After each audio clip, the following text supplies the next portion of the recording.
കൊല്ലം മേയർക്ക് വധഭീഷണി. മേയറുടെ പരാതിയിൽ പോലീസ് കേസെടുത്തു. വധഭീഷണി മുഴക്കിയ ആളുടെ CCTV ദൃശ്യങ്ങളും പുറത്തുവന്നു. സംഭവത്തിൽ SP-ക്ക് പരാതി നൽകിയിട്ടുണ്ടെന്നും അന്വേഷണത്തിന് ഉത്തരവിട്ടെന്നും കൊല്ലം മേയർ പറഞ്ഞു. വിവരങ്ങളുമായി രാജ്കുമാർ കൊല്ലത്ത് നിന്ന് ചേരുകയാണ്. രാജ്കുമാർ, വളരെ ഗൗരവപ്പെട്ട ഒരു വാർത്തയാണ് ഇപ്പോൾ നമ്മുടെ മുൻപിലേക്ക് വന്നിരിക്കുന്നത്. എന്താണ് സംഭവിച്ചത്? നമുക്ക് മനസ്സിലാക്കാൻ പറ്റുന്ന കാര്യങ്ങൾ എന്താണ്? ഇത് ഇന്നലെ രാവിലെ 6 മണിയോടുകൂടി വീട്ടിൽ മത്സ്യം വിൽക്കാൻ വന്ന തൊഴിലാളിയാണ് ഈ മേയറുടെ ഭർത്താവിനോട് ഒരാൾ കത്തിയുമായി മേയറുടെ വീട് അന്വേഷിച്ചു. എനിക്ക് അവരെ കാണണം, ഞാൻ അവരെ തീർക്കും എന്നെല്ലാം പറഞ്ഞതായി ഈ ഭർത്താവിനെ അറിയിക്കുന്നത്. ഇത് പിന്നീട് അവരത് കാര്യമാക്കിയില്ല. പിന്നീട് സഹോദരൻ, വേറൊരു സ്ഥലത്ത് താമസിക്കുന്ന സഹോദരനും ഇതേപോലെ അവിടെയും അന്വേഷിച്ചു ചെന്നതായി മറ്റുള്ളവർ പറയുന്നു എന്ന നിലയിൽ ഒരു ഫോൺ കോൾ ചെല്ലുന്നു.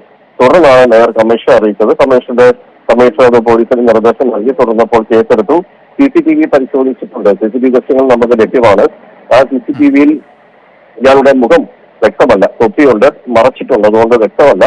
ഇപ്പോ ഈ മത്സ്യത്തൊഴിലാളിയെ പോലീസ് അവിടെ നിന്ന് മൊഴി എടുക്കും. മറ്റുള്ളവർ ആരൊക്കെയാണ് കണ്ടു പറയുന്നത് അവരുടെ മൊഴി രേഖപ്പെടുത്തി അന്വേഷണം നടത്താനാണ് ഇപ്പൊ തീരുമാനം.